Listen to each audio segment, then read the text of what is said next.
না, কালকে মুখ্যমন্ত্রী বলছে শুধুমাত্র বাংলা বন্যার টাকা থেকে বঞ্চিত। কোনো কেউ যোগাযোগও করে না আর টাকাও পাঠায় না।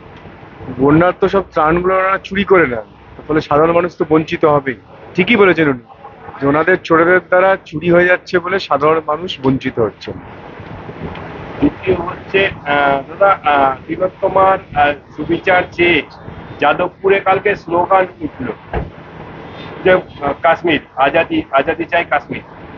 যাদবপুরে আগেও হয়েছে এরকম ভাবে, আপনারা দেখেন যাদবপুরে বা আপনার দিল্লিতে জেএনইউতে বারবারই ওরা একটা ভারতবর্ষকে টুকরো টুকরো করার চেষ্টা করে, এবং সে টুকরে টুকরে গ্যাংয়ের মধ্যে টিএমসি একজন পার্টনার। ওদের যে ইন্ডি জোট, সেই ইন্ডি জোটের কাজই হলো ভারতবর্ষকে টুকরো টুকরো করে ভেঙে দেওয়া। তো ফলে ওরা সেই লক্ষ্যে এগোচ্ছে, আর আমরা ভারতবর্ষকে জোড়ার চেষ্টা করছি। ঠিক আছে। ঘাটালের যে বন্যা পরিস্থিতি সেখানে নিয়ে নানান ধরনের রাজনীতি, কখনো সেচ দপ্তরের যিনি আধিকারিক আছে তার নাম প্লেট খুলে দেওয়া হচ্ছে। ঘাটালের বন্যা পরিস্থিতি কি বলবেন? প্রতি বছরই ঘাটালের মানুষের অত্যন্ত দুঃখের, মানে আপনি সত্যি না গেলে আপনারা বুঝতে পারবেন না, আপনারা নিশ্চয়ই গেছেন। এক ভয়ঙ্কর পরিস্থিতি, ভয়ঙ্কর।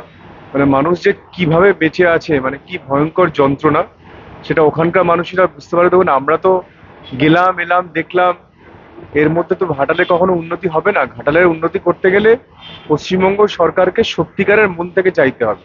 কেন্দ্রীয় সরকার অনেকবার ধরে বলেছে, প্রজেক্টকে অ্যাপ্রুভাল করে দিয়েছিল 2022-তে, ফিনান্সিয়াল ক্লিয়ারেন্স দিয়ে দিয়েছিল, কিন্তু এরা কোনো কাজ করেনি শুধুমাত্র রাজনীতি করার জন্য।